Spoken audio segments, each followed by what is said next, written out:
እናገርባለሁ ስትለው ከሱም ብሶ ደግሞ ማፊ ከለም እያለ በጥቅሻ ብቻ ለማሳመን ይሞክራል ማለት ነው። ልጅቱን አለማድነቅ አይቻልም። በነገራችን ላይ እኛ አረብ ቤት ውስጥ ተቀጥረን የምንሰራ ሀበሾች ይሄን ነገር ከሌላ ሀገር ዜጎች ልንማር ግድ ይለናል። ለምን ብትሉ ከስንት አንዶች እንጂ ይሄን ነገር የሚጠቀሙ ብዙዎቻችን ሌላ እርምጃ ነው የምንጠቀመው ማለት ነው። ያ እርምጃ ደግሞ ሌላ ጦስ ውስጥ ሊያስገባን ስለሚችል እባካችሁን ጥንቃቄ እናድርግ ነው የምለው። ከዚህ ቪዲዮ ስር ኮሜንት ለማንበብ ሲዬ ነበርና ኮሜንቱን ሳይ ግን በጣም ነው የደነገጥኩት። ወላሂ ነው የምላችሁ። እና የሀገሬ ልጆች የሌላ ሀገር ዜጎች በዚህ በኩል መንጥቀው ሄዷል። እኛ ደግሞ ወደ ኋላ ተጎተንበት የቀረን ነገር ነው ማለት ነው።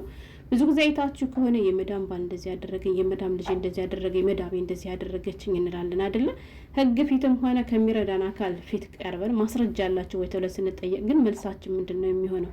እኔም ብላ ሀገሬ ልጆች ባባዬ ግን በጣም ነው እንዲያስቸግረው ማለት አሁንም ቅድም እጁን ላክ እያደረገ ያዝ ሲያረጋት ነበር ከዚያችን ብሳ ማለት ነው። በዚህ አጋጣሚ ጥያቄ አለኝ ግን እንዳሰድሙ ይመልሱልኝ። እሱ ምንድነው ሰውየው እንዳያችሁት የበደሰ ነው። ነገር ግን ያ ነገር አልሞትለት ወይም አልተኛለት ብሎ እየተሰቃየ ነው። በስንት አመታቸው ነው መሞት የሚጀምረው? የምታውቁቶች ወይንም ሽማግሌ አግብታችሁ የምታውቁ ካላችሁ መልሱልኝ።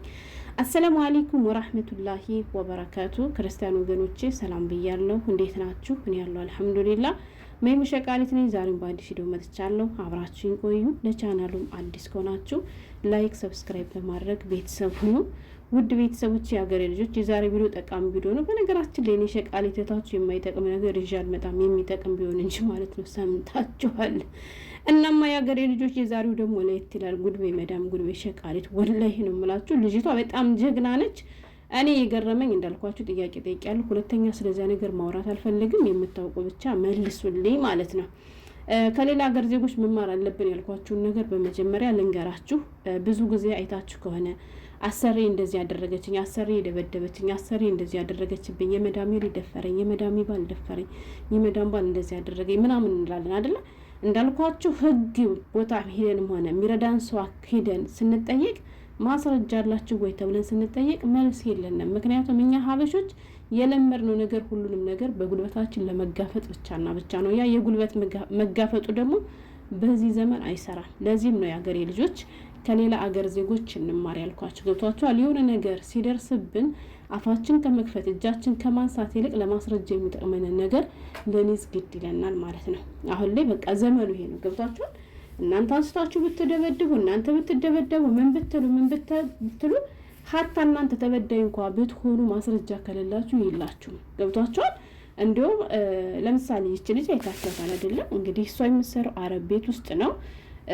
መዳማ ወጣለች፣ ግን ሰውየው ሚስት አለው ማለት ነው። ሚስት አለው እና እሷ ስትወጣለት ብር አዘጋጅቶ ሰራተኛቱ ነይ እናድርግ እያለ እየለመናት ነበር ማለት ነው። እንዳልኳችሁ ከሱ መቃብሶ ደግሞ አስቸግሮት ይሆን እሷ አይገባትም ብሎ የሚሆን አላቅም፣ ለማስረዳትም ይሁን ብሶበትም ይሁን እጁን እየሰደደ አሁንም ቅድም ያዝ እያደረጋት ነበር ማለት ነው። እና እሷ ደግሞ ካሜራዋን ደቅና በጣም ብዙ ነገር እያለችው ነበር። ገብቷችኋል? በጣም ብዙ ነገር እያለችው ነው። ወላሂ ቪዲዮ ረዘም ስላለ ነው የጠራ አድርጌ ያቀረብኩላችሁ እንጂ በጣም በብዙ ነገር ታስፈራለዋለች። እሱ ደግሞ ገንዘብ ስላለው ሁሉንም ነገር ማድረግ የሚችል መስሎ ገንዘቡን እያሳየ ነይ ዝም ብለሽ ማፊ ከለም ይላታል ማለት ነው። ገባችሁ?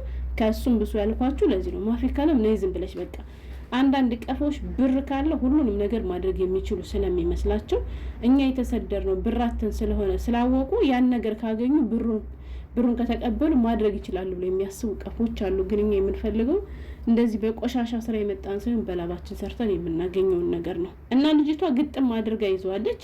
እንዲሁም ታለ ትሏለች። እሱ ደግሞ በድን ስለሆነ ወይም አሮዬ ስለሆነ ቪዲዮ እየተቀረጸ እንኳን እንደሆነ አላወቀም። ገብቷችኋል? እሱ ምንድነው እያየ ያለው ማፊ ከለም ይላታል። ቀስ ብለሽ አውሪ ዝም በይ እያለ ለማስረዳት ይሞክራል እንጂ ቪዲዮ እየተቀረጸ እንደሆነ አላወቀም። ጀግኒት ግን እንዲሁም እሷ ትምጣልኝና አለች። ማማ ትምጣልኝና መዳም ትምጣልኝና እኔ ከዚህ ቤት ሁለተኛ መስራት አልፈልግም፣ ወደ ቢሮ ሰጂ ብዬ ወደ ቢሮ ሄዳለሁ ታለ ስትለው ማፊ ከለም ይላል። በቃ እሱ ምላት ይሄ ነው። ገብታችኋል?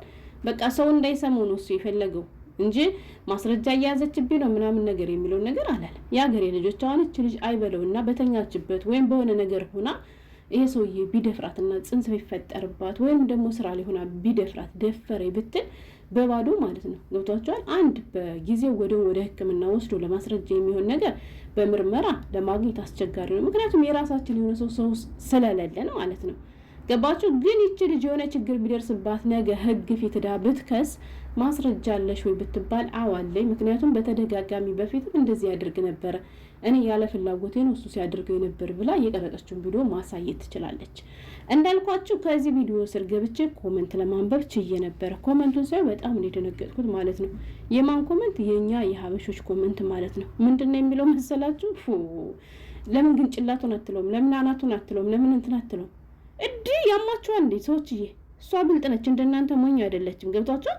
ከዚህ ላይ ተበዳዩ ሰራተኛይቱ ነች፣ የሀገሬ ልጆች። ግን ይቺ ልጅ በስሜት ተገፋፍታ ይሄን አሮዬ ሰውዬ አንዴ ገፋ ብታደርገውና የሆነ ችግር ቢደርስበት ሸቃላ ሰውየውን እንደዚህ ያደረገችው እንጂ የምትባል ሰምታችኋላ። የራሳችን ዜጋ ላይላ ድርሶቦ የምትባለው እህታችን ራሷን ለመከላከል በወሰደችው እርምጃ ህፃኗ ላይ ብትሞትባት ግን እነሱ ምንድን ያደረጓት? ነፍስ አጥፍታለች ተብሏን አይደለም እድሜ ልኳን ወጣትነቷን ልጅነቷን በእስር ቤት ከእስር ቤት ማልፎ ማለት ነው ህይወቷን እስከ መንጠቅ ድረስ ሊያደርሳት ይችላል ተብሎ አደጋ ላይ የሚያስገባትን ነገር እንደሰራች አድርገው ያወሩባት። ለምን?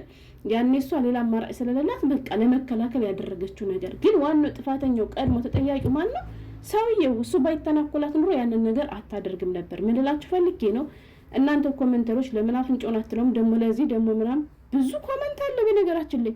ብቻ ምንድነው በጠቅላላ በቃ ለምን በኃይል አትጠቀም፣ ለምን ጉልበት አትጠቀም ነው።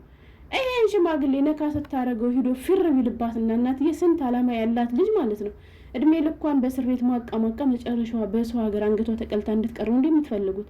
ረጋ ብላችሁ ቀስ ብላችሁ አስቡ። የሀገሬ ልጆች የሚጠቅማችሁን ነገር ማስረጃ የሚሆናችሁን ነገር ያዙ። ማለት በዚህ ነገር ብቻ ሳይሆን በማንኛውም ዙሪያ ከመዳማችሁ ጋር ሀታ ስትጨቃጨቁ ስትጣሉ ከቻላችሁ ቪዲዮ ካልቻላችሁ ደግሞ በድምጽ ቢሆን ማስረጃ የሚሆን ነገር ያዙ። ብልጥ መሆን ይሄን ነው። የሌላ ሀገር ዜጎች በጣም ጀግኖች ናቸው።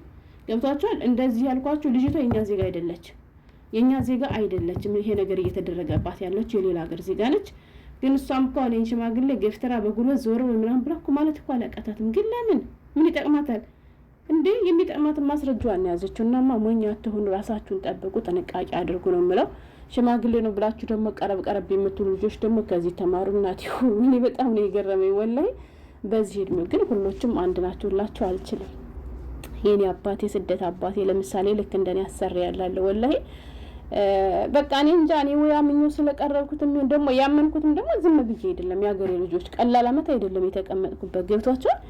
በቃ ወላሂ እኔ ልክ እንደ ኢትዮጵያ እንደ ወላጅ አባቴ ነው ብላችሁ ማካበድ አይሆንብኝም። በቃ የሆነ ነገር እንኳን ስትሉት ያን ነገር የሚረዳችሁ የራሳችሁ የሆነ ሰው ነው አይደለ?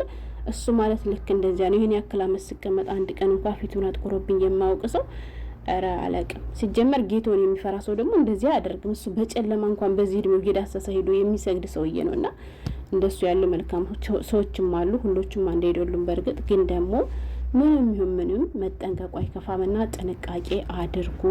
ካሜራ ሊኖር ይችላል። አሁን ይች ልጅ ጀግና ነች። እሱ ቢያስገድዳትም እሷ ያለ ፍላጎቷ እንደሆነ ካሜራም እየቀረጸ ያሳያታል። ለመዳሙ በኋላ ትረዳታለች ማለት ነው።